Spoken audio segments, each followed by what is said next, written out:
ઉધનામાં આવેલ અક્ષર કોમ્પ્લેક્સમાં થઈ ચોરી, એસીના કોપર પાઇપની થઈ ચોરી, ચોર સીસીટીવી કેમેરામાં થયો કેદ.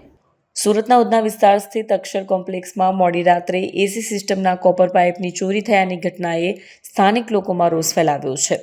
આ ચોરીનો આરોપી કોમ્પ્લેક્સમાં લગાવેલા સીસીટીવી કેમેરાની ફૂટેજમાં કેદ થયો છે.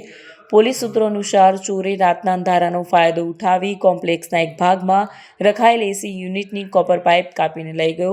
જ્યારે એસી યોગ્ય રીતે કામ ન કરતા તેમણે ઘટનાની જાણ કોમ્પ્લેક્સના દુકાનદારોને થઈ હતી.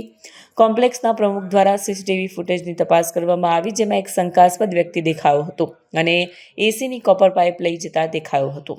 અરવિંદ શર્મા. અરવિંદભાઈ, શું ઘટના બની?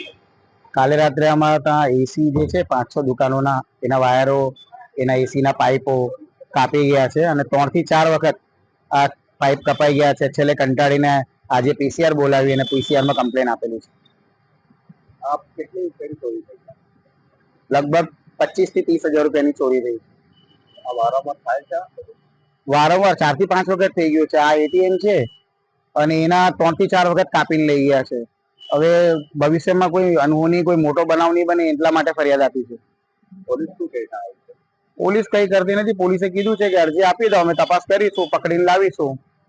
અને આ પોલીસ સ્ટેશન થી ફક્ત 200 મીટર દૂર છે. કેટલા ચોર છે?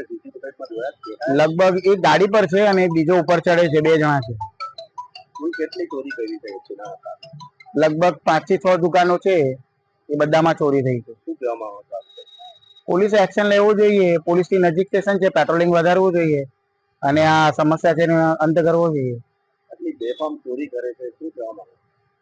ચોરીના બનાવો બનતા જાય છે, પોલીસે ધ્યાન આપવું જોઈએ. અને અમારા જે પ્રમુખ છે સોસાયટીને, એને પણ રજૂઆત કરી છે કે એક્સ્ટ્રા વોચમેન વધારો તો કઈ આગળ વધે કામ. મારું નામ રજનીકાંત મધુકર ચૌહાણ છે. રજનીકાંતભાઈ, કઈ જગ્યા છે ને શું થયું છે?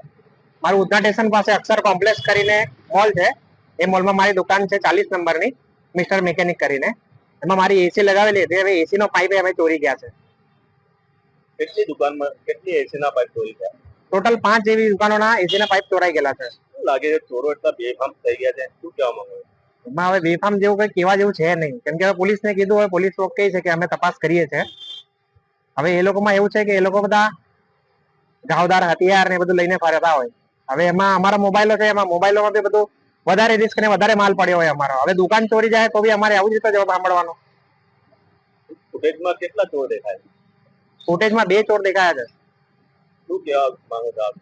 હવે આના માટે ઘટના સ્થળે હવે કઈક જલ્દીથી પ્રવૃત્તિ કરે તો કઈક સારું થાય.